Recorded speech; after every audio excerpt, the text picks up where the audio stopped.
Oke, Kang Wildan sendiri untuk ini setelah dapat titipan pertanyaan dari pemenang untuk kategori buku non fiksi. Kenapa kok bisa menang Zen Muklis kayak kemarin non fiksi? Fiksi ya. Ya non fiksi setelah di setelah dibaca, setelah disaring lah ya, setelah disaring dari semua karya yang masuk itu ada 6 kan, enam. Ada karya Zen Muklis itu yang keluar kemenangan kan, kemudian juga ada sarjana ibu rumah tangga, kemudian ada sebelum hijab kabul, ada ceraian dan transformasi gender, terus ada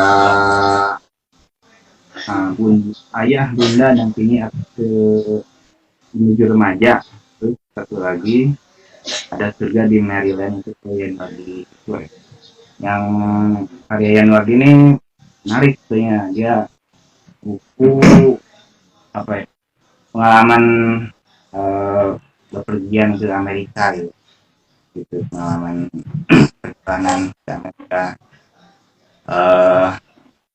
mengikuti apa ya, acara sebuah acara lah ya, sebuah acara di sana di Amerika itu, kemudian dituliskan pengalamannya bagaimana keberangkatan di sana, kemudian juga tentang tempat yang dikunjungi. Itu menarik, cuman masih apa ya, belum tergali dalam lah, jadi masih ya banyak hal yang mungkin bisa lebih digali lagi gitu, pengalaman perjalanan. Terus kalau dibandingkan, kalau yang lainnya itu lebih ke buku terutama Ayah Bunda Dampingi Aku Menuju Remaja itu book ya, jadi buku how to itu bagus sekali sebetulnya. Jadi bagaimana apa ya, itu tentang parenting. Nah, parenting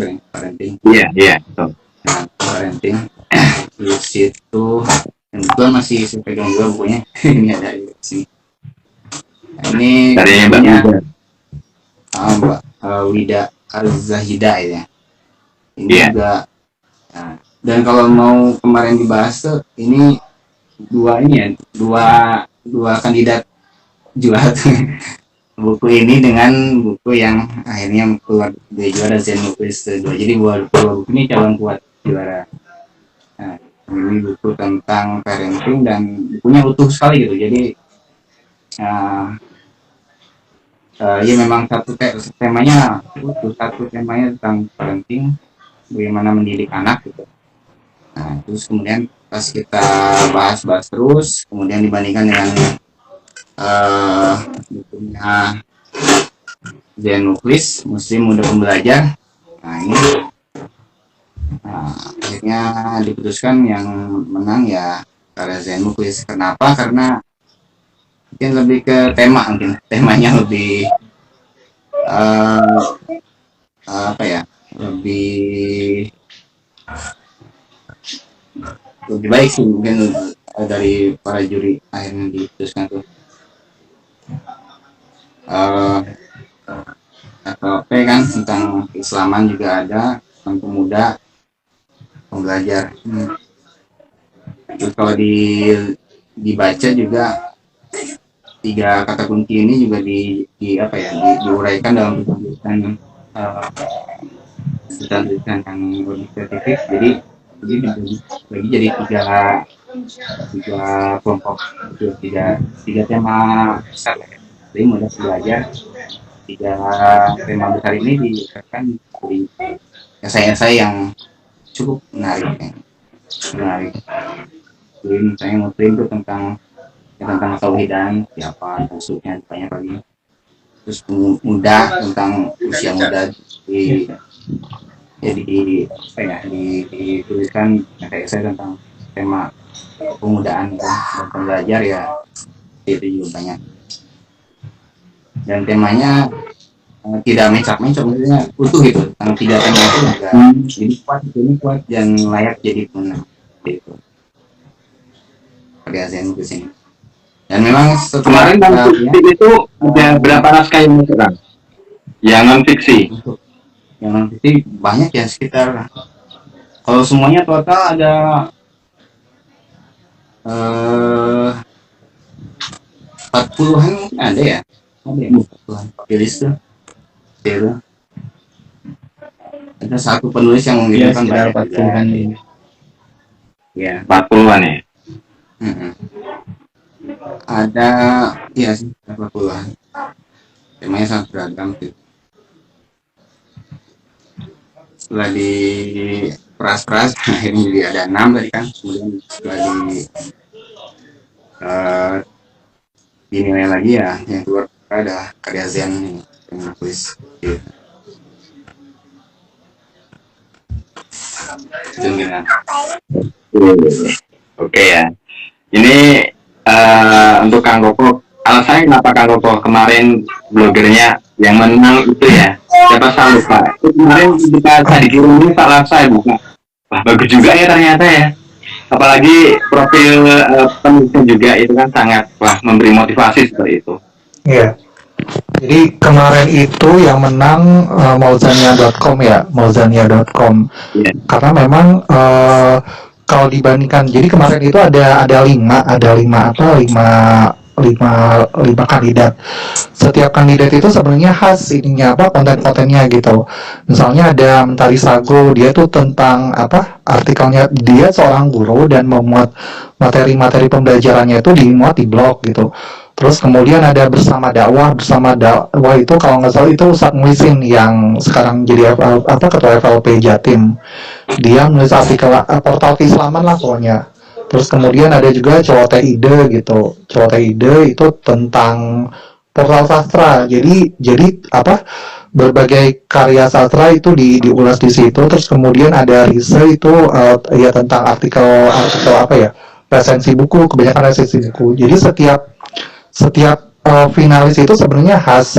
Cuma pada akhirnya konten Mauzania itu yang menarik gitu, karena memang masih jarang seseorang yang disabilitas gitu terus kemudian menuliskan keseharian dia sebagai seorang disabilitas. Dia kan pakai kursi roda ya, jadi gimana dia misalnya bagaimana caranya bugar, menurunkan berat badan seorang disabilitas gitu. Nah itu jarang gitu, masih jarang. Terus kemudian bagaimana kita bisa lihat sih dari tulisan-tulisan dia itu, bagaimana dia berusaha untuk tetap percaya diri, menerima keadaannya. Nah itulah yang menarik. Akhirnya kemudian diputuskan bahwa Mauzania.com itulah yang menang. Terus kemudian memang dari sisi lain misalnya yang standar sih misalnya kayak desainnya, terus kemudian dari minimalis iklannya juga nggak terlalu banyak gitu. Itu dia unggul semua, sehingga kita putuskan bahwa Mauzania.com itulah yang menang.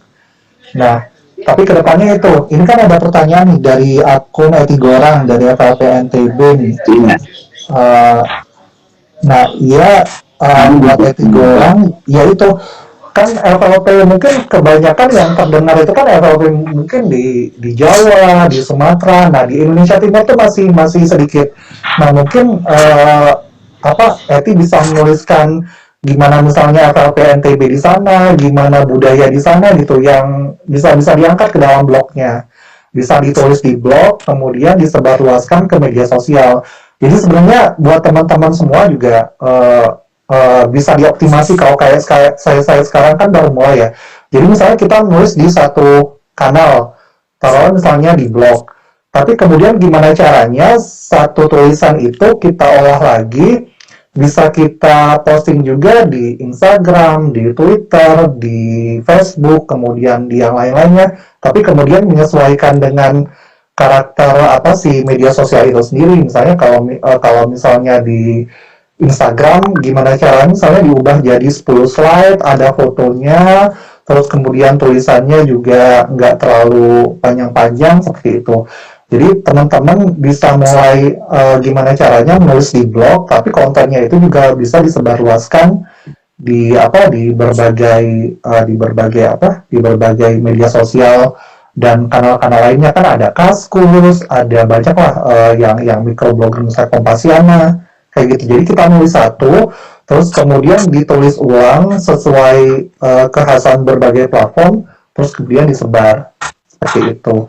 Nah, mudah-mudahan sih ke depan kita bisa juga lebih banyak blogger lain yang menulis memang selain ada ciri khasnya, tapi juga menulis tentang FLP gitu. Karena kan sebenarnya sebenarnya salah satu kemarin kan ada FLP wilayah cabang terpuji sama wilayah terpuji ya. Nah, salah satu aspek penilaian cabang dan wilayah terpuji itu sebenarnya ada tidaknya blok si cabang sama wilayah itu jadi salah satu aspek penilaian gitu. Jadi sebenarnya nanti kedepannya sih, nah ya alhamdulillah kan ada divisi blogger, itu gimana caranya nanti si selain ada blog personal gitu, cabang dan wilayah juga diharapkan sih punya blog sendiri yang bisa menampung berbagai karya anggota-anggotanya ataupun misalnya kegiatan-kegiatan di cabang dan wilayah seperti itu. Nah, jadi kemarin memang modelnya unggul di berbagai aspek. Apa gini Kang, kalau di blog itu apakah jumlah pengunjung blog itu juga mempengaruhi nggak tahu untuk penilaian? Kalau kemarin kita belum nilai traffic di blog itu, belum sampai ke situ. Karena ya itu sebenarnya kalau misalnya lalu lintas traffic di blog itu bisa tinggi kan bisa karena banyak hal gitu. Karena misalnya memang si penulisnya mengoptimasi kontennya, bisa juga karena memang ya rajin gitu di post ke berbagai media sosial, banyak hal. Nah, karena kita ini memang awal, jadi kita memang benar-benar fokus ke kontennya dulu. Konten yang berkualitas, itu yang kita nilai dulu. Nah, mungkin di lain waktu, di penilaian berikutnya, bisa kita kembangkan lagi sih kriteria penilaiannya. Makanya sebenarnya kami kemarin juri-juri itu ada wacana sih, berharap misalnya anugerah FLP ini bisa tiap tahun, jadi memang benar-benar karya teman-teman tahunan itu benar-benar bisa terangkum setiap tahun. Jadi nggak, kan kalau kemarin juga kan pengirimannya sempit ya, cuma sekitar 2-3 minggu, sehingga mungkin banyak teman-teman yang mungkin jauh tempatnya sehingga terkendala pengiriman gitu, terus kemudian nyari-nyari arsip bukunya juga misalnya nggak ketemu gitu. Nah kalau tiap tahun bisa memang teman-teman tuh memang siap gitu, tahun ini ada, tahun berikutnya juga ada. Jadi kalau misalnya tahun ini belum bisa ikut, mungkin tahun depan bisa ikut. Jadi karya teman-teman setiap tahun memang bisa terkumpul, terus kemudian setiap tahun itu juga bisa kita dapatkan karya terbaik. Nah, ketika Munas 4 tahun, tinggal kita pilih finalisnya aja gitu. Jadi memang benar-benar karya teman-teman tuh bisa kita himpun tiap tahun, dan selama 4 tahun itu bisa kita dapat memang benar-benar karya yang unggul seperti itu. Yes. Kita juga bisa Kang trafficnya ya, teman-teman seperti itu. Dalam tahun itu berapa karya yang muncul dari teman-teman? Jadi bisa kita tahu secara kuantitas juga kan, kuantitasnya juga kita dapat. Teman-teman FLP ini misalnya selama setahun ada berapa ratus karya gitu, sehingga kan bisa kita akumulasi. Jadi ini sebenarnya membantu divisi karya juga untuk memantau karya teman-teman FLP gitu, sebarannya. Jadi kita juga tahu nih sebarannya, apakah misalnya ternyata kayaknya karena memang cabang-cabang di Jawa itu banyak, jadi lebih banyak gitu. Tapi mungkin bisa juga nanti ada di Indonesia Timur atau di Sumatera, ternyata walaupun cabangnya sedikit gitu di wilayah tertentu, tapi mereka juga produktif berkarya. Seperti itu. Oke. Ternyata tadi Kang Irfan kepantau tuh hari ini. Ini ada pertanyaan sekalian ya. Untuk Kang Koko, apakah tulisan di blog bisa diposting kembali di Kaskus? Di platform mungkin. Sebenarnya itu yang saya lakukan akhir-akhir ini ya. Jadi saya kan cukup setahun terakhir cukup aktif menulis di Kaskus gitu. Terus kemudian saya coba ubah itu untuk posting di Instagram. beberapa tulisan juga saya posting di Facebook kayak gitu. Nah, cuma kan masalahnya ini kalau untuk muncul di mesin pencarian gitu, setiap platform, kalau media sosial nggak masalah ya. Jadi kalau misalnya Instagram, Twitter, Facebook, kalau kita copy paste sebenarnya nggak masalah gitu. Meskipun ya tetap ada kekhasan. Misalnya kalau di Twitter, ya udah kita coba ubah menjadi beberapa tweet, jadi kayak cool tweet gitu, jadi kayak utasan kan. Nah, kalau misalnya di blog, di Instagram ada fotonya, kita ubah menjadi slide kan. Nah, cuma kalau untuk misalnya di blog terus kemudian di Kaskus itu jangan sampai benar-benar copy paste, jadi mau nggak mau harus ditulis ulang seperti itu. Karena misalnya kayak Kaskus itu punya kekhasan sendiri gitu. Misalnya sepengamatan saya kayak Kaskus itu kan pembacanya rata-rata usianya 20 sampai 40 tahun, terus kemudian mayoritas laki-laki, terus kemudian dia juga isu-isu kekinian gitu. Terus kan ada sapaannya khas, kalau misalnya kayak di Kaskus kan pakai sapaan agansista gitu, jadi kita kayak ngobrol aja dengan pengguna Kaskus lainnya pakai dan sista gitu. Tapi kalau misalnya di blog kita ubah menjadi kita sendiri yang seolah sedang ngobrol sama teman-teman kita, menyapa sama teman-teman kita, jadi disesuaikan lagi. Jadi kalau untuk di Kompasiana pun misalnya, di Kompasiana pun beda lagi gitu. Dan di kayak di Detik, di Republika juga ada kan, saya lupa apa namanya Republika itu. Jadi di tiap platform microblogging itu khas gitu. Dan kalau bisa jangan copy paste dari blog. Karena misalnya kayak di Kaskus itu kita kan bisa dapat honor tuh. Biasanya satu view tuh Rp1 sebenarnya dihitung. Nah, tapi kemudian si Kaskus nggak mau itu hasil copy paste. Kalau misalnya copy paste nggak bisa dihitung sebagai kreator kemudian bisa dapat honor seperti itu. Oke, wah ini sangat menarik sekali ya, apalagi terkait blogger ya, apalagi sekarang kan FL kan sudah ada divisi blogger. Semoga tahun depan, nanti 5 tahun ke depan, kalau anugerah pena 5 tahun sekali, semoga nanti banyak sekali teman-teman yang tertarik untuk mengirimkan blog-blognya untuk bisa dinominasikan seperti itu.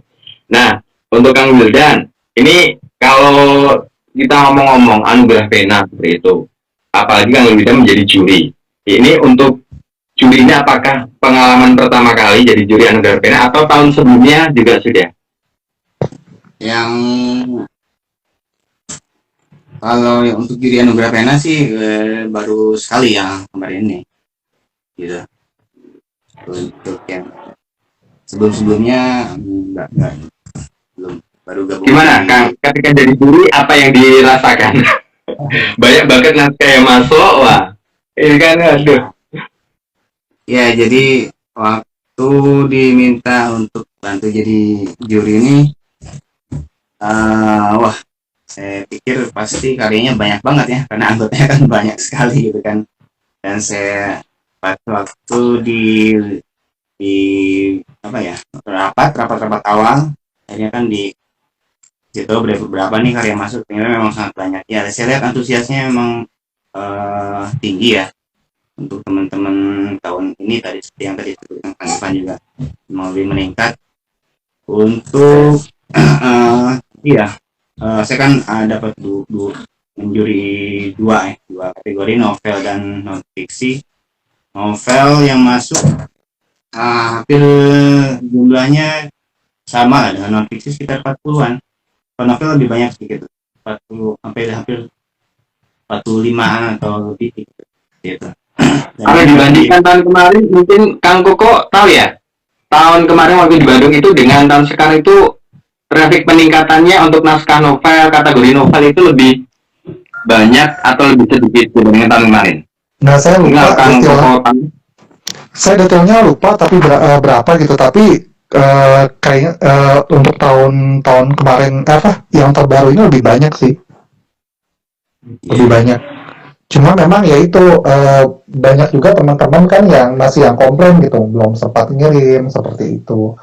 Makanya kita ada ada wacana untuk mengadakan tiap tahun itu ya seperti itu, biar memang teman-teman siap-siap. Pokoknya mungkin nanti ada di Milad ada pengumuman atau apa, coba nanti teman-teman coba ini aja apa, tunggu ada kejutan-kejutan di acara Milad FLP nanti bulan depan. Dan Ya, insya Allah ya. tahun terbit karyanya juga bisa lebih sempit ya, maksudnya kan kalau ini kan kemarin tahun 2018 sampai 2021 kemarin ya Mas. Iya. Apa ya? Iya, Cukup rentangnya panjang. nanti kalau misalnya dipersempit, nanti dipersingkat maksudnya per tahun atau per 2 tahun mungkin, jadi kan lebih ini lagi, lebih apa ya, terbitnya tuh lebih samaan lah gitu ya, seperti itu mungkin. Dari naskah yang masuk itu mungkin Kang Wildan punya apa ya, masukan untuk teman-teman semuanya, untuk sahabat Uphyper semuanya. Kenapa kok mungkin akan ada yang bertanya-tanya kenapa naskah saya nggak lolos, apa sebabnya seperti itu. Mungkin Mas Wildan bisa memberikan apa itu ya, tipsnya seperti itu buat teman-teman. Iya, jadi pada dasarnya tim juri kemarin tuh mengapresiasi semua karya yang masuk ya. Jadi ya senang sekali jadi lihat antusiasme yang begitu tinggi dari teman-teman gitu kan. Bahkan ada yang belum sempat ngirim juga gitu kan. Yang alhamdulillah yang sudah masuk, jadi sangat senang lah kita lihatnya dan membaca gitu ya, seperti itu. Dan tapi memang kualitas masih beragam, jadi kita hampir bisa melihat yang sudah terbiasa menulis sudah banyak karya, kemudian juga proses sudah bagus, itu kelihatan. Yang baru memulai itu juga, tapi semangatnya yang kita acungi jempol ya. Jadi karena kan menulis itu tidak semua orang bisa, jadi walaupun kualitas masih kurang baik, tapi dia bisa menghasilkan karya yang ya, kalau novel otomatis panjang lah ya, kan butuh perjuangan juga, dan itu poin yang penting lah buat teman-teman yang aku nulis gitu ya. Untuk kualitas memang tentu kedepannya harus diperbaiki lagi, jadi banyak memang yang di awal-awal ya kita bacanya ya cepat lah gitu, yang kualitasnya memang belum bagus. Jadi kalau pesannya ya memang ya tentu saja lebih banyak membaca, mengapresiasi karya-karya yang sudah bagus, itu juga sangat membantu bagaimana ya kita mengenal mana nih yang karya yang memang sudah baik, sudah matang, dan itu jadi semacam acuan buat kita berkarya seperti itu. Walaupun tentu nanti kita akan punya gaya sendiri, tapi di awal ya tentu kita harus tahu dulu mana sih yang bagus gitu. Yang bagus, yang kadang kita kan kalau sudah menulis, apalagi di awal-awal menulis terbit karya kita, wah kita merasa puas seperti itu, puas ini karyaku udah bagus ya. Jadi kadang ya harusnya itu tidak terus gitu. Jadi kita jangan terlalu cepat puas seperti itu, apalagi kalau saya kita minta orang lain baca dan minta masukan seperti itu, masukannya nanti agak pedas, kritik-kritik segala macam, kita harus bersyukur kita dikritik gitu. Jadi kita tahu kelemahan kita mana, kadang kita kan nggak bisa melihat gitu kan kelemahan kita seperti apa, orang lain menunjukkan ya seperti itu, nah kita nulis lebih bagus lagi, seperti itu sih ya. Baik yang fiksi atau non fiksi ya seperti itu juga sama gitu mungkin. Oke, karya yang bagus itu maksudnya apakah sesuai dengan tema yang saat ini sedang ngetren, atau mungkin dilihat dari segi isi kontennya, seperti itu? Ya,